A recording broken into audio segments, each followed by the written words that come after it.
નમસ્કાર દર્શક મિત્રો, મહામંથન મંતવ્ય ન્યૂઝમાં આપનું સ્વાગત છે। આજથી થોડાક દિવસ પહેલાં અમદાવાદના કાંકરિયા ખાતે આવેલા સાંઈ ઝૂલેલાલ પિકનિક હાઉસ ખાતે એક સગીરાની યુવક દ્વારા પથ્થરના ઘા ઝીંકીને હત્યા કરી દેવામાં આવી હતી।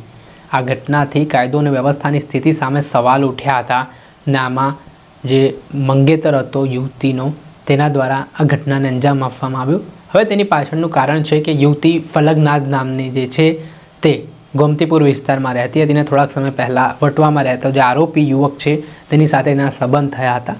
જોકે યુવકની હરકતોના લીધે, તેના વ્યવહારના લીધે આ જે ગોમતીપુરના પરિવારજનો છે યુવતીના, તેમણે વિરોધ કર્યો અને સંબંધ તોડવા માટેની વાત કરી, જેના કારણે અવારનવાર યુવક છે તે ધમકી આપતો હતો કે હું આ છોકરી જોડે જ લગ્ન કરીશ અને આ જો મારી નહીં થાય તો હું કોઈની થવા પણ નહીં દઈશ, આ પ્રકારની ધમકી આપી।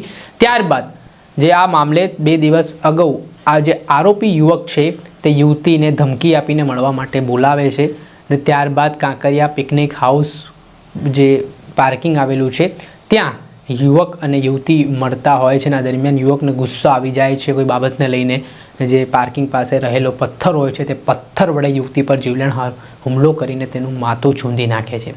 આ ઘટના બાદ આરોપી અવેશ ખાન સામે પોલીસે ગુનો દાખલ કર્યો અને તેની ધરપકડ પણ કરી લેવામાં આવી છે। ત્યારે શું ખુલાસા કરી રહ્યા છે આ મામલે એસીપી, તેમને સાંભળો।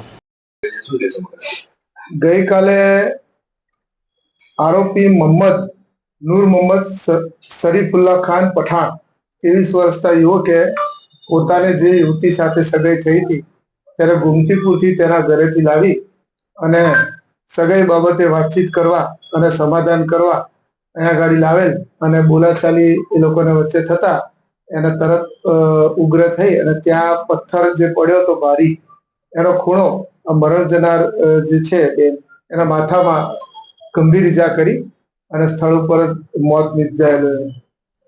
જે સંબંધે હવે મરણ જનાર દીકરીના ફાધર મોહમ્મદ નાસિરભાઈ મોહમ્મદ અજીમ જાતે સૈયદ રહે ગોમતીપુર કબ્રસ્તાન રોડ પૂજારીની ચાલીવાળાને એમની વિગતવારની ફરિયાદ લીધી અને આરોપીને એની ગુનાની વધુ પૂછપરછ માટે ડિટેન કરેલ છે। તેનું કારણ શું, કયા કારણો છે?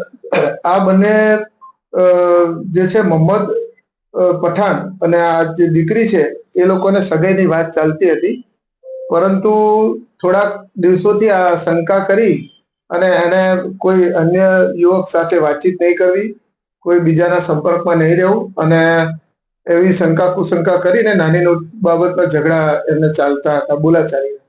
જે બાબતે મરણ જનાર દીકરીના પિતાએ સગાઈ તોડવા માટે આ આરોપીના પિતા છે એને વાત કરી હતી કે આપણે હવે આગળ સંબંધ રાખવા નથી, જેથી કરીને આ આરોપી ગુસ્સામાં એને આ કૃત્ય કરેલ છે અને શરૂઆતમાં એને સગાઈ રાખવા માટે એને સમજાવવા માટે એના ઘરેથી ગોમતીપુરથી લઈ આવેલ 2 વ્હીલર ઉપર કાંકરિયા જે ઝૂલેલાલ પાર્ક છે ગેટ નંબર 7, ત્યાં લોકો બેઠા બેઠા વાતો કરતા હશે, ત્યાં એમને વચ્ચે કોઈ ઉગ્ર દલીલ થઈ અને એને એકદમ ઉશ્કેરાઈને આ પથ્થર મારી અને મોત નિપજાયેલ છે।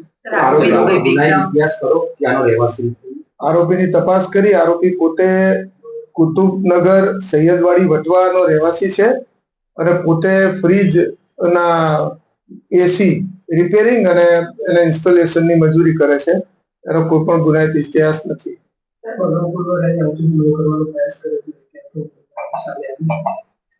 આરોપી અગાઉ કોઈ પણ વખત આ દીકરી સાથે જે છે મરણ જનાર એમની સાથે શાબ્દિક ફોન ઉપર માથાકૂટ થયેલી છે અને બોલાચાલીમાં થયેલી છે, મારામારી કોઈ દિવસ કરેલી નથી। અમદાવાદમાં જે આ હચમચાવનારી ઘટના બની, જેમાં સગીરાની જે હત્યાનો બનાવ બન્યો હતો તેના ઘેરા પ્રત્યાઘાત પડ્યા હતા। હોસ્પિટલ બહાર પરિવારનું હૈયાફાટ રુદન પણ જોવા મળ્યું હતું અને એક સૂરમાં ન્યાયની માંગ ઉઠી છે। ત્યારે હવે આરોપીને જેલના સળિયા પાછળ ધકેલવાની તજવીજ પોલીસે હાથ ધરી છે। દર્શક મિત્રો, આવા જ વિડીયો જોવા માટે મહામંથન મંતવ્ય ન્યૂઝ જોતા